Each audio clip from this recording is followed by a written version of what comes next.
Miércoles 17 de enero. Saludos, señoras, señores, bienvenidos, como cada día, a este espacio, a esta revista de prensa. Vamos con nuestro habitual repaso a las portadas, a las informaciones publicadas en las portadas de los diarios de Córdoba, Diario Córdoba, El Día, Diario ABC. Como cada miércoles está con nosotros Rafa Aranda. Rafa, bienvenido. ¿Qué tal? Buenos días. Redactor jefe, como saben, del Diario Córdoba. Y hoy hay varios asuntos coincidentes en los periódicos de Córdoba.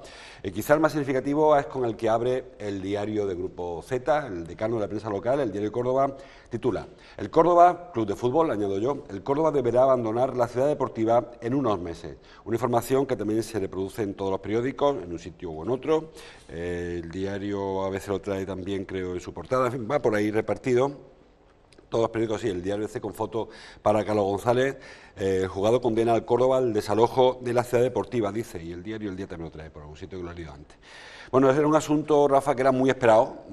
Quiero decir que no había prácticamente ninguna opción para el Córdoba porque el transcurso de la vista previa quedó claro y luego además que ni siquiera se presentó el Córdoba a la negociación. Sí, bueno, el juicio prácticamente el Córdoba lo daba casi que por perdido, ¿no? Ajá. Cuando se presentó el pasado mes de diciembre en la Ciudad de la Justicia. El Córdoba estaba haciendo uso de una instalación que no era suya, que incluso, bueno, tenía que asumir que no era suya. Él hacía uso de esa instalación, bueno, en su día se la cedió Rafael Gómez. Ya sabemos el proceso que siguió Rafael Gómez y por el cual, bueno, fue desamortizado en sus propiedades a causa de los muchos litigios y muchos embargos que tenía pendientes y esa propiedad pues pasó a ser una titularidad de Tremón, ¿no? Que era una de los acreedores que tenía Rafael Gómez. El Córdoba, bueno, siguió haciendo uso de esa instalación. Sucesivas veces la propietaria le instó a que intentaran llegar a un acuerdo para sufragar el uso y la ocupación, el gasto que llevaba la ocupación de esa zona. El Córdoba no negoció, no quiso negociar, utilizó salidas varias y excusas diversas con la confusión que había sobre la propiedad, para no tener que pagar un canon por el uso de la instalación, hasta que el juez finalmente ha dictaminado y le reconoce a Tremón pues el derecho que tiene como propietario de la instalación a exigirle al Córdoba Club de Fútbol el pago o el desahucio. En este sentido, efectivamente, desde que se inició el proceso final que llegó a los tribunales entre Tremón y el Córdoba Club de Fútbol, ha habido un margen de maniobra para que pudieran negociar también una cierta cantidad, para que el Córdoba no se viera como se va a ver en estos momentos, en la posibilidad de que de la noche a la mañana o en un margen de muy corto de tiempo tenga que abandonar las instalaciones. Y no llegó a un acuerdo económico, primero porque lo que le proponía el Córdoba Club de Fútbol en pago a Tremón no se aproximaba ni siquiera a la mitad del precio que Tremón, que incluso ellos dicen que estaba por debajo del valor de mercado, había fijado. Y en segundo lugar porque desde que el juez los llamó a juicio a las dos partes, el Córdoba Club de Fútbol ni siquiera se ha acercado a Tremón, como dice Tremón en este caso, para intentar llegar a un acuerdo. Ahora mismo hay una sentencia judicial que ordena que el Córdoba desaloje la instalación hasta que llegue a un acuerdo con Tremón. Y en este caso, bueno, pues el Córdoba pasaría a un estado de precariedad absoluta a 3 meses de que termine el campeonato, porque no tendría una instalación en la que poder llevar a cabo los entrenamientos. Hay que recordar que Tremón, la operación Tremón es una operación mucho más amplia. Tremón ofrece al ayuntamiento trasladar la feria, donde está ahora, a la otra parte de la autovía, y para ello primero compró todos los terrenos de la zona para luego permutarlos. Esa operación se frustró, un tema de la crisis económica, pero sí que Tremón mantiene titularidad a pesar de que Rafael Gómez siempre defendió que era suyo. Luego estaba registrado como propiedad de Tremón. Sí, bueno, o sea que Tremón realmente no quiere utilizar eso, era una opción de permuta. Tremón y Rafael Gómez tenían también, no solamente en Córdoba, recordemos también en Tívoli, por ejemplo, sí. El Tívoli War en Torremolinos también estaba en una situación prácticamente similar, que en este caso sí está gestionando también las empresas de Rafael Gómez. Tremón tampoco ha dicho muy claro qué es lo que pretende hacer con esos terrenos. Lo que pasa es que en este caso, bueno, allá Tremón lo que quiere hacer, como si quiere dejar un eral y dejar aquello desierto, ¿no? Una parcela, un terreno que es suyo. En este caso, yo creo que el Córdoba Club de Fútbol, dentro de ese proceso de quietud que tiene, de liquidación por traspaso, en el que decido no invierto, ya que invierta el que venga, pues ha ido dejando llevarse el terreno, quizá también porque confía en que al final habrá una mediación que, agarrándonos al apego sentimental que tiene la entidad con la sociedad cordobesa, que haya una institución que interceda para que no se vea con los muebles en lo alto de una camioneta, como hemos visto en una foto y en el periódico, que ya sucedió en el año 54 cuando tuvo que dejar las instalaciones del Estadio del Arcángel por una razón similar, ¿no? Por no pagar un pago de un alquiler. En este caso también, bueno, pues semanas antes de que el asunto llegara a tribunales, Pedro García, el teniente de alcalde Pedro García, mantuvo una reunión con Tremón también para interceder y pedir que en este caso tuviera en cuenta, bueno, pues lo que representa el Córdoba Club de Fútbol para la ciudad, sociedad cordobesa, y que intentara llegar a un acuerdo. Lo que hace falta es que las dos partes intenten llegar a ese acuerdo, porque de momento Tremón alega que el Córdoba Club de Fútbol ni siquiera contacta con ellos para intentar llegar a un punto de consenso que le permita al menos terminar esta temporada. Claro, el Córdoba, hay que recordar que hasta que Rafael Gómez puso a disposición del Córdoba la sede deportiva Rafael Gómez, que era suya, ni siquiera un contrato de alquiler ni de cesión, era te dejo que entrenes en mis campos. Córdoba entrenaba en el propio Arcángel, lo que pasa es que era otra época, no había tanta exigencia, ahí jugaba el Córdoba A, el Córdoba B, jugaba todo el mundo. El césped del Arcángel ya sabemos cómo está, también ya sabemos cómo está, entre otras razones, porque el propio Córdoba Club de Fútbol mantiene un litigio con la sociedad, con la empresa que llevaba a cabo el mantenimiento del césped, una empresa muy solvente que lleva el mantenimiento de la mayoría de los campos de fútbol de primera división en España. Bueno, pues el Córdoba también tuvo un conflicto que está ahora mismo también pendiente de juicio con esa empresa, y poco a poco el césped del Estadio del Arcángel se ha ido deteriorando hasta el punto de que en los últimos partidos hemos visto como incluso le han dado una mano de pintura, literal, una mano de pintura para que se viera verde y no se viera aquello como una arena de playa, ¿no?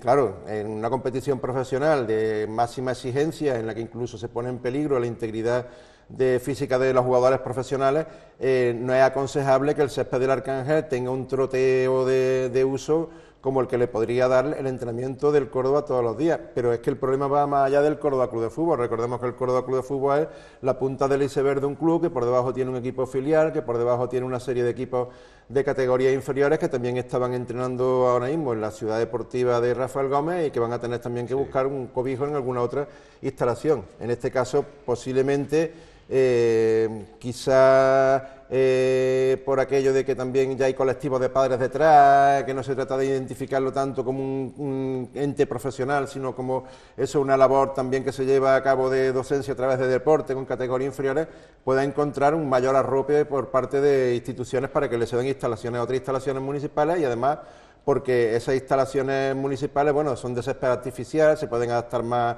al tipo de entrenamiento que llevan a cabo los equipos inferiores, pero no así el Córdoba Club de Fútbol, que está obligado en encontrar una instalación de hierba porque primero él compite en hierba y es el terreno de juego sobre el que tiene que intentar adaptarse. Quizá el primero damnificado sea el B, ya se ha hablado de que quizá el B deje de jugar en el Arcángel, como pasó la temporada pasada o la anterior. Bueno, ya ha habido ejemplos, bueno, en la temporada pasada cuando estuvo yendo al Carpio, también el B ha hecho uso del campo de la instalación del Fontanar, que es de césped, de hierba, ¿no? Es una instalación municipal. Quizá esos equipos sí sean un poco más encajables en otras instalaciones que hay por la ciudad, pero vamos, el problema que hay no es un problema menor, porque estamos diciendo que afectan a unos, entre niños de equipos inferiores, y puede haber más de 300 familias pendientes de ver dónde llevan a entrenar a sus hijos, etcétera. Y además una situación que se va a producir, porque aunque no firme la sentencia, sí que firme que se ejecute, a pesar de que luego haya recursos, o sea que tiene que desalojar sí o sí, y luego veremos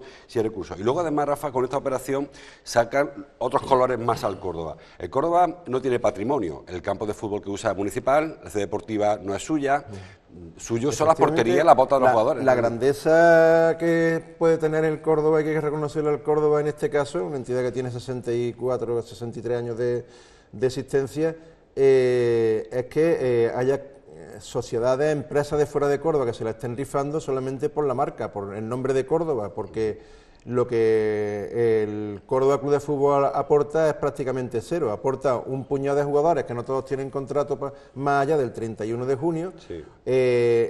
Las posibilidades de que el año que viene, ahora mismo más elevadas que nunca, estén incluso el club en una categoría profesional, porque más allá de eso patrimonio no aporta ninguno. Córdoba no tiene una instalación de su propiedad, no tiene una sede social de su propiedad, no tiene ni siquiera unos trofeos de su propiedad, que recordemos que son propiedad de Rafael Campanero, que se los tiene cedidos al Córdoba Club de Fútbol para que lo exhiban en un museo que no se sabe dónde está, si están guardados en una trastienda. Entonces, bueno, por lo que están apostando esta serie de empresarios que están intentando hacerse ahora con la propiedad del club es solamente por adquirir un nombre. Unos derechos. Un nombre y unos derechos competitivos que no se sabe ni siquiera dónde van a estar. Claro. Porque el Córdoba es un club que tiene patrimonio cero. Ha tenido múltiples oportunidades porque se le han hecho ofertas de terreno para que pudiera construir una ciudad deportiva, para que pudiera así tener algún patrimonio también con el que avalar en un momento en el que vengan mal dadas las cosas económicamente, y sin embargo nunca ha dado ese paso de inversión. Digamos que en este sentido ha sido un club, a diferencia de otros también que están en categoría profesional, que parece que se ha acomodado a vivir en primero la beneficencia de los que eran sus propietarios, y a continuación, pues bueno, que no ha recibido ese impulso inversor que hubiera consolidado los pilares del club, dándole quizá un patrimonio para que sea algo más que un nombre, ¿no? Bueno, pues hablaremos de este asunto. Nos consta, a Rafa y a mí, a todo el mundo que nos dedicamos a esto, que Carlos González no le gusta poner mediáticamente sus negociaciones. Nos consta que sigue hablando con León, seguro que sigue hablando con Tremont. Igual mañana hay alguna novedad. Y también nos consta con que basta con que digamos que el club no se va a vender para que lo venda, o que digamos que el club va a vender mañana para que no lo venda, ¿no? Como viene sucediendo. Por tanto, eso es inescrutable. Lo que puede suceder de aquí al 22 de junio, de momento yo creo que solo lo conocen. Vamos a seguir avanzando. La foto del diario El Día, una foto que firma Jordi Vidal, pone fin a la primera parte del homenaje a Pablo García Baena, con el entierro, con el funeral ayer en San Miguel. Bueno, en este caso en Los Dolores. Saben que hubo un funeral en San Miguel, tuvieron imágenes ayer en el informativo, luego hubo un responso en Los Dolores, y luego se trasladó la ceniza al mausoleo del Marqués de Cabriñana, porque Córdoba uno tiene mausoleo de hombres ilustres, o mujeres o personas cordobesas ilustres, con una promesa antigua, por cierto, donde iría a reposar definitivamente la urna con los restos de Pablo García Baena. Sí, bueno, y la verdad es que se lo merece, ¿no? Fue un entierro ayer muy emotivo, porque además, bueno, tuve el subrayado de, esa presencia de los restos mortales frente a la Virgen de los Dolores, que es una virgen a la que profesaba una profunda devoción Pablo García Baena, y es una personalidad en la historia de la ciudad que se merece, como tú dices, reposar en un panteón que incluso sea visitable, porque es mucho lo que ha aportado y lo que ha simbolizado también Pablo García Baena dentro de lo que es la cultura cordobesa.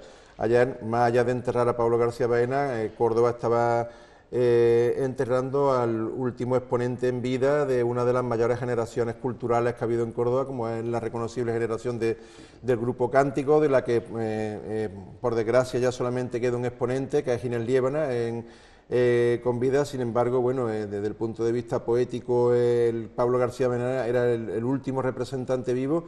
Y bueno, hay que significarlo también un poco lo que fue Cántico para el mundo de la cultura cordobesa, en un mundo en el que la cultura no era tan mediática, no tenía la posibilidad de difusión como hay ahora, pues a través de redes sociales, que incluso la poesía sale antes de que el poeta sea reconocido y famoso.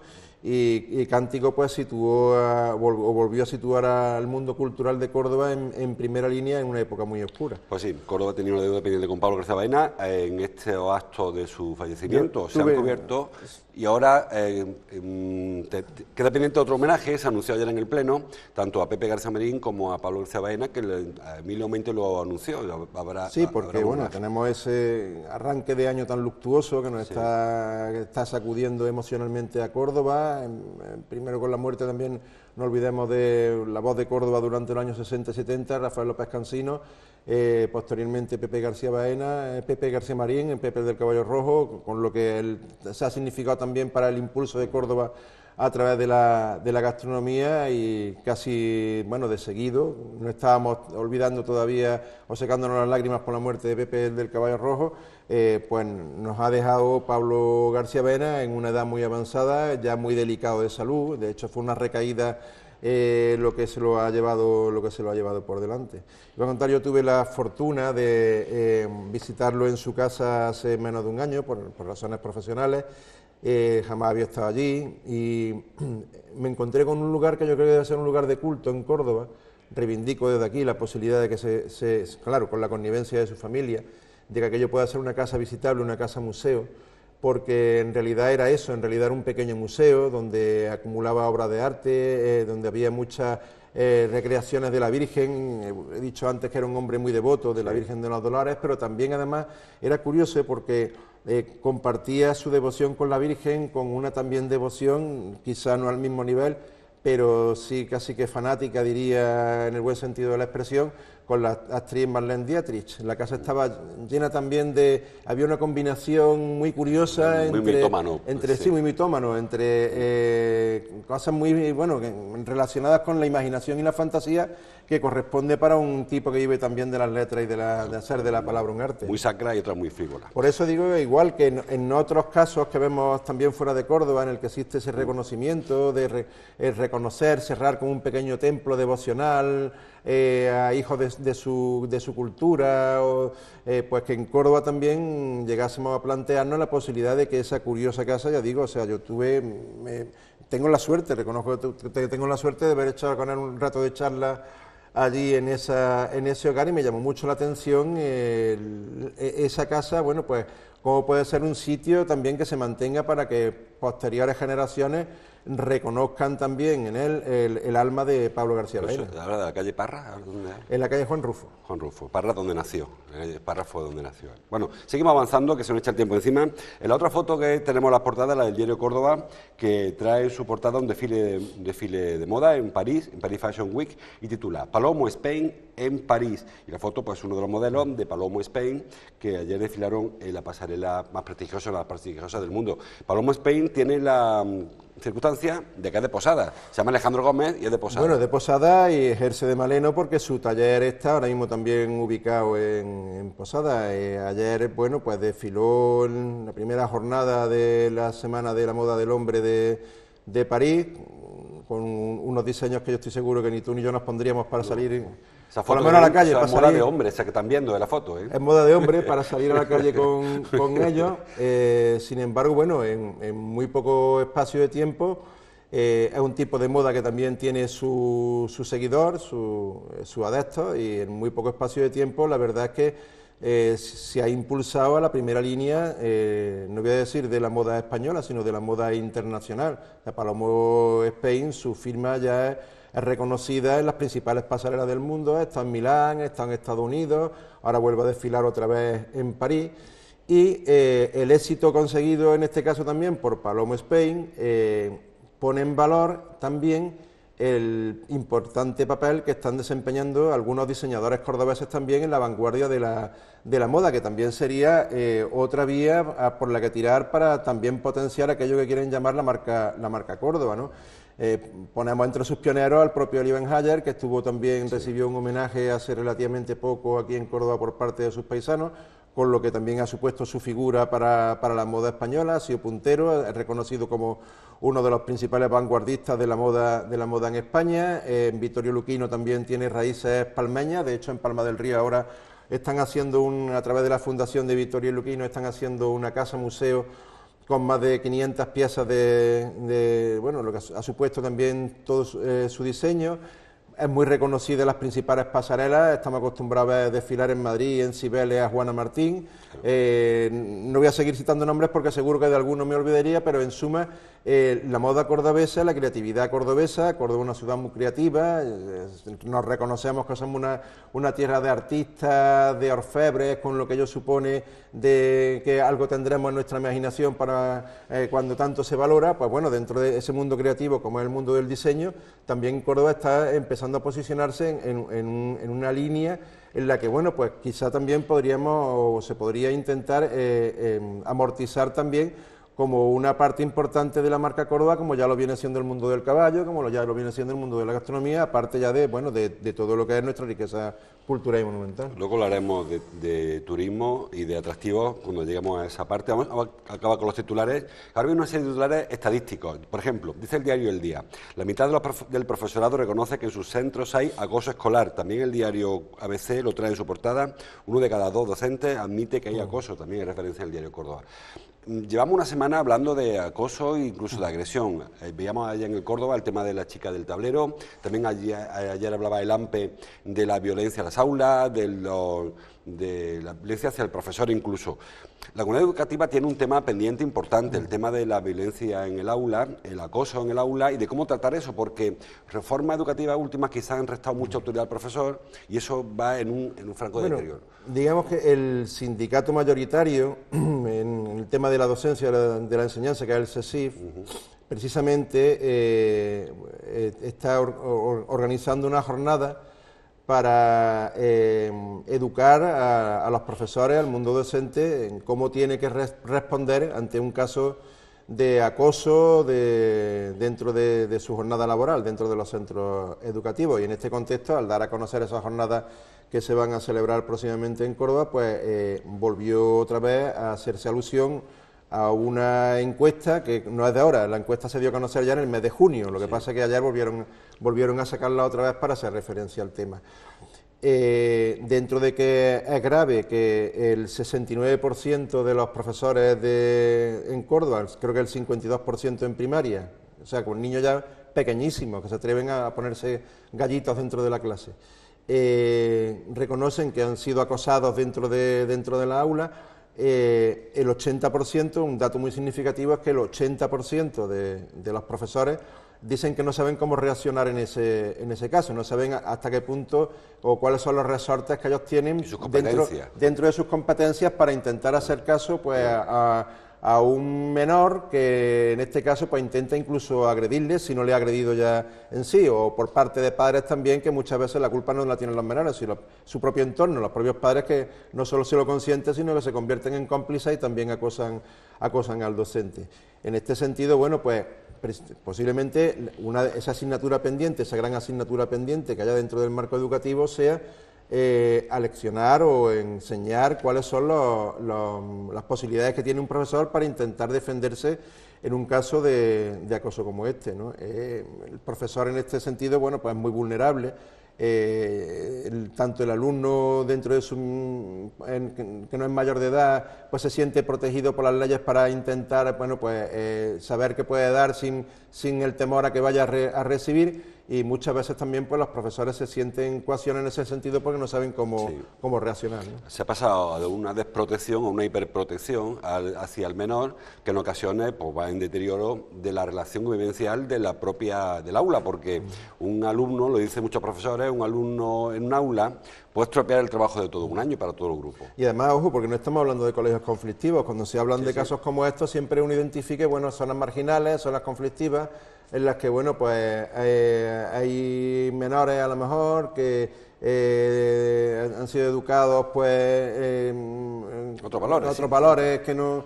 pero no, en este caso hablamos de que el caso de bullying está extendido incluso por centros escolares en los que a lo mejor puede ser inimaginable, ¿no?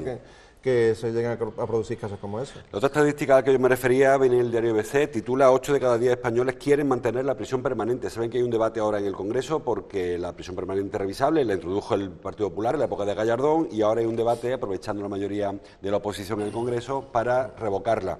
En este debate pues se ha hecho una encuesta, el diario ABC lo ha hecho, y bueno, con esa conclusión, 8 de cada 10. Quizás estamos intentando legislar muy en caliente, ¿verdad, Rafa? Porque el tema de Diana Quer quizá altera todo, el tema de los niños, que ha aparecido un par de supuestos. Sí, bueno, yo creo que no se debe de frivolizar en este caso tampoco demasiado, porque siempre, bueno, ¿qué es lo que se pretende cuando a una persona se le coarta de su libertad porque ha cometido un delito? Castigar o corregir. Entonces, claro, en este sentido, si lo que se pretende castigar, efectivamente hay que cumplir las condenas absolutas. Y bueno, hay que ver cuáles son los casos, que en algunos casos sí, obviamente, pues esa condena debe ser de una prisión permanente. Pero también hay en otros casos en los que lo que se pretende es corregir conductas, y entonces, bueno, pues posiblemente en el transcurso en el que se está cumpliendo una condena, pues esa conducta haya sido corregida y la persona pueda ser reinsertable otra vez a través de la sociedad. Es curioso que ayer precisamente este caso, el debate sobre la prisión permanente revisable, se abordó en el pleno del Ayuntamiento de Córdoba. Y bueno, habrá problemas en la ciudad como para que nos dediquemos a abordar temas que yo creo que no son de nuestra competencia, son de una competencia ya legislativa a nivel nacional, ¿no? Que corresponde a otro marco donde debatirla. Pero bueno, en Córdoba solamente hubo 2 grupos que apoyaron la prisión permanente, que fueron revisables, que fueron el PP y UCOR, mientras que el resto de los grupos políticos o bien se abstuvieron o bien estuvieron en contra, con lo cual esa estadística de que 8 de cada 10 españoles quieren mantener, en el caso de, por lo menos, la representación, digamos, de la sociedad cordobesa que está dentro del pleno, no se cumple. Sí, también es curioso que uno de los que apostaron por la prisión permanente sea UCOR, cuyo líder está en prisión precisamente, ¿no? No permanente, afortunadamente para él, pero sí que está en prisión. En cualquier caso, repito, estamos muy en caliente y quizá, como decía Rafa, nuestra legislación habla de la reinserción del recluso, del interno. Pero también habrá que tener muchísimas lagunas, porque si una persona es condenada a 20 años de prisión y a los 3 años se reinserta, ya se le suelta. O sea, que está claro que la prisión es un castigo. Creo que esto es como todo. Yo creo que cada caso es estudiable y cada caso es un mundo completamente... Es revisable. Cada caso es un mundo completamente distinto, ¿no? Obviamente tú coges ahora a Bretón y haces una encuesta popular para ver quién pondría a Bretón en la calle dentro de 4 años... y posiblemente nadie diría que se atrevería a abrirle la cancela a José Bretón, ¿no? Pero, sin embargo, hay otros casos en los que a lo mejor, bueno, pues hay que estudiar el ambiente en el que se cometió el delito, si el delito es realmente tan grave, porque muchas veces vemos que la justicia es muy desproporcionada a la hora de aplicar las condenas, y en este caso, bueno, pues serían casos particulares que también serían muy revisables, ¿no? Decía Rafa que ayer se celebró un pleno en el que se debatió el tema de la prisión permanente, también se habló de los CIEs, por ejemplo, tampoco sé qué pinta hablarse de los CIEs ahí, pero sí hubo un par de asuntos que aparecen en los periódicos. Por ejemplo, dice el diario El Día, aprobado sin presupuesto el plan para Las Palmeras. Ese plan está redactado por los propios vecinos, el colectivo de Las Palmeras. Ayer llegó a pleno, Chache creo que fue quien lo leyó, un chaval del barrio, y recibió un apoyo unánime del pleno, pero como decían luego al final, oye, ¿y esto cómo se paga? Claro, unánime, todo el mundo reconoce en Córdoba y nadie va a discutir, y por supuesto nadie de los que representan el pleno va a discutir, la marginalidad que en algunos aspectos vive en el barrio de Las Palmeras, la falta de infraestructuras que vive el barrio de Las Palmeras, y que eso sí que es una razón de causa mayor para dedicarle incluso un pleno monográfico al tema de Las Palmeras, y para estudiar a fondo, por supuesto, vías de financiación para llevar a cabo eso. Claro. A mí no me vale que reconozca los problemas de Las Palmeras y, sin embargo, diga, bueno, los reconozco, pero no sé cómo pagar esto. Vamos a probar en el próximo pleno costo y Disney World. Tampoco sabemos cómo lo vamos a pagar y no vendría muy bien tenerlo aquí. Bueno, dicho sin esa frivolidad, efectivamente, es un paso que se reconozca, que en Córdoba hay zonas todavía en los cuales hay desequilibrio entre algunas zonas de Córdoba y otras, y que esas zonas que están por debajo de la media de otros barrios, pues necesitan inyecciones urgentes para infraestructura y para adecuar el barrio, ¿no? Yo, creo que más que reconocer, sin embargo, esos déficits que tienen estas zonas, lo que deberían es de hacer sesiones plenarias, incluso casi que monográficas, para estudiar, consensuar cómo meterle mano y, por supuesto, cómo pagarlo e intentar solucionarlas por la vía de urgencia. Otro asunto que se debatió en el Pleno fue el tema del sector logístico y el aeropuerto. A pesar de que el PP dijo que ya estaba cansado de mesas y comisiones, pero se aprobó al final también por unanimidad. El Pleno, dice el diario ABC, aprueba un frente común para impulsar el sector logístico y el aeropuerto. Hay un dicho en la política que dice que ahora es que algo no funcione, crea una comisión. Hay muchas comisiones abiertas y a lo mejor haría falta, como dijo, y no quiero dar razón a nadie, trabajar más y debatir menos, porque eso otro es planes, mesas para investigar, agentes sociales, a ver quién viene, quién pone, quién quita. Todo muy asambleario, ¿no? Ayer incluso, en horas de mediodía, nos sorprendimos con un avión de un cierto volumen que volaba raso, que daba vueltas circulares por encima de Córdoba, y claro, más de uno pensamos que, o nos imaginamos que eso fuera ya un escenario habitual por encima de nuestras cabezas en un corto espacio de tiempo. De momento, lo que están haciendo son pruebas para poner en carga la posibilidad de que en un corto espacio de tiempo, pues el aeropuerto de Córdoba empiece a recibir vuelos comerciales y vuelos de logística de mercancías. Claro, yo creo que ahora es el momento de que precisamente el aeropuerto defina cuál va a ser su principal rol a partir de ahora, precisamente si lo va a enfocar al tema de la aviación comercial o si lo va a enfocar al tema de vuelo de mercancías. Ya han llegado propuestas por parte de las dos vías, ¿no? Para que, bueno, pues dado el importante enclave logístico que tiene Córdoba, el aeropuerto de Córdoba pueda ser un punto de transporte importante en lo que es la mercancía aérea, y por otra parte, bueno, pues se están recibiendo algunas propuestas de compañías de charter para poder operar también en momentos, sobre todo, me imagino, puntuales en los que el Córdoba se abastece de mucho turismo, para que puedan también aterrizar aviones comerciales en el aeropuerto. Pero yo creo que de momento lo primero que tienen que hacer es definir bien cuál quieren que sea el papel del próximo aeropuerto. El primer paso que se dio fue aprobar una escuela de drones, que no sé si ese es el mejor sitio, ¿verdad? Sí, bueno, la verdad que va también relacionado un poco también con eso, con lo que yo decía antes, a ver si eso es compatible, lo desconozco, vamos. Si probar los drones y manipular los drones es compatible con que cada poco espacio de tiempo te estén pidiendo pistas de aterrizaje, ¿no? De momento, bueno, es una instalación que hasta ahora está infravalorada. De hecho, la última cifra de movimiento de pasajeros de Iberia, correspondiente a los últimos meses del pasado año, pues han puesto a Córdoba en la cola de movimiento de pasajeros, el aeropuerto en la capital, de una capital de provincia cordobesa con menos tráfico de pasajeros en su aeropuerto, ¿no? Eso hay que mejorarlo, porque si estamos hablando de que Córdoba es una ciudad puntera en movilidad, en turismo, no puede ser que esa cifra sea un contraste en sí, ¿no? Que estemos a la cola precisamente de movimiento de pasajeros.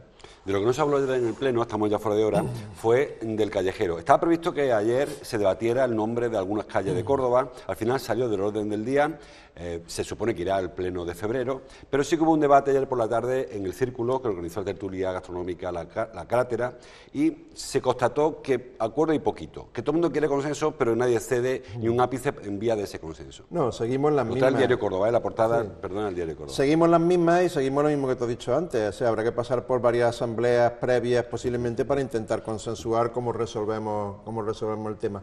Hay un punto en el que todo el mundo está de acuerdo, que es en el que hay que cumplir la ley, hay una ley de la memoria histórica que hay que acatar. El debate está sobre los personajes de la historia a los que se le aplica esa ley de la memoria histórica. Entonces aquí entramos, bueno, pues en personas que han tenido delitos de sangre, que eso nadie lo discute, pero también hay una serie de nombres, bueno, pues que fueron muy significativos durante los años de la dictadura, que a lo mejor cumplían un servicio público también muy destacado dentro de esos años, a los que, bueno, no se le puede tampoco imputar delitos de salvaje y de sangre, pero sin embargo, bueno, tuvieron cierta responsabilidad dentro de lo que es el mundo civil. Y ahí es donde hay que estudiar caso por caso a cuáles de ellos habría que aplicar la ley de la memoria histórica y a cuáles no. Dentro de esa posición, pues bueno, hay quien busca o aboga por políticas de consenso, como son el PSOE y en este caso también el PP abogó por políticas de consenso que llamó creativas, políticas creativas. No sé, habrá que matizar un poco más a qué se refieren con esas políticas creativas. Y después están, pues bueno, pues los que quieren que se aplique la ley de la memoria histórica, bueno, pues en defensa de todos aquellos agraviados que durante estos años han tenido que sufrir también, pues bueno, pues que no se han reconocido como víctimas de un periodo muy oscuro de la historia de España y en este caso de la historia de Córdoba, como es la posición que legítimamente también defiende Izquierda Unida. En todo caso, la ley la tienen que acatar, es decir, de aquí a unos meses tendrán que cambiar muchos nombres del callejero, pero bueno, deberían de empezar ya a ponerse a trabajar en esas políticas creativas o como quieran llamarse para ver qué nombres son precisamente los que hay que modificar. Ya en su día se apostó incluso por la opción de que hubiera una consulta popular para ver que fueran los propios cordobeses los que decidieran con cuáles calles estaban de acuerdo que se cambiara el nombre y cuáles no, ¿no? Pues es una opción más que que tendrá que valorarse, porque de aquí a marzo precisamente o en febrero es cuando ya se quiere empezar a aplicar la ley y cambiar el nombre del callejero. Estamos fuera de hora, como siempre digo, bajen al periódico, al kiosco, compren su periódico. Hay temas interesantes que se nos quedan en el tintero. Por ejemplo, dice el diario El Día, la licitación de la redacción del proyecto del materno infantil. Por fin parece que se pone en marcha la construcción de esta fase de este edificio de consultas externas de ginecología e infantil. También hay algún asunto, por ejemplo, el tema de las pensiones que sacó ayer a la luz Fátima Báñez. Información en todos los periódicos, y también el tema de, dice el diario El Día, que Cultura declarará BIC, bien de interés cultural, más de 50 estructuras del patrimonio minero de la zona de Guadiato. Para terminar, Rafa, hoy comienza Fitur, comienza en un rato, a las 11, creo que comienza Fitur. Por cierto, esta tarde a las 9:30 tendremos un especial con la presentación desde el Círculo de Bellas Artes de Madrid de la oferta de Córdoba en Fitur, y mañana haremos también conexiones con Fitur. Córdoba, dice el diario El Día, por ejemplo, mañana vendrán todos los periódicos de la inauguración, dice Córdoba vuelve hoy a Fitur con el reto de atraer a turistas en las 4 estaciones. Ese es el reto. Hablamos antes de atractivo, de la moda, de la gastronomía, de la Córdoba verde, de la Córdoba histórica, de la Córdoba artística. El reto es desestacionalizar. Lo que Córdoba pretende demostrar en Fitur, no solamente en Fitur, sino en los grandes escaparates internacionales que hay para los tour operadores, es que Córdoba es algo más que el mes de mayo y que Córdoba es algo más que la mezquita, ¿no?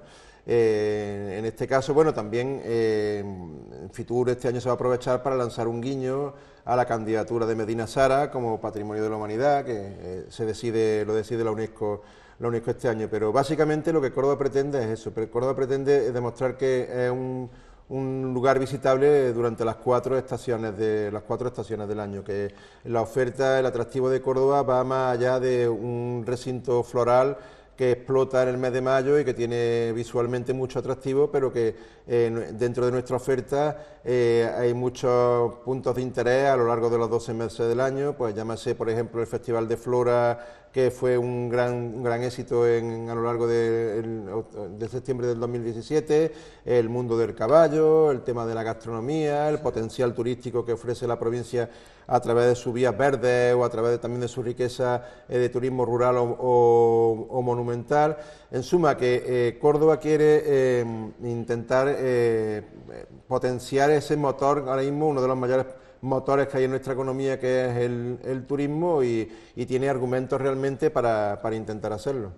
Habrá mañana especiales, mañana y fin de semana especial en todos los periódicos sobre Fitur. Nosotros esta tarde un anticipo, como les decía, 9:30, especial desde el Círculo de Bellas Artes de Madrid, la calle Alcalá, de la presentación de la oferta de... Sí, vamos, sin ánimo, Palomo Spain puede ser también reclamable ejemplo, dentro embajador del turismo con el modelo. Como fue George Haller en su día también. Le invito a comprar el periódico, imagínense a su vecino con el modelo que... Bueno, a lo mejor solo por eso merece la pena que Palomo sea también embajador de Alejandro Gómez Palomo, que como se llama, Palomo Spain. Hasta aquí llegamos. Gracias, Rafa, como siempre, por tu participación. Gracias a ustedes por estar ahí. Mañana, que será jueves, ¿no? Mañana jueves, pues mañana seguimos leyendo la prensa juntos. Hasta entonces, gracias por su atención.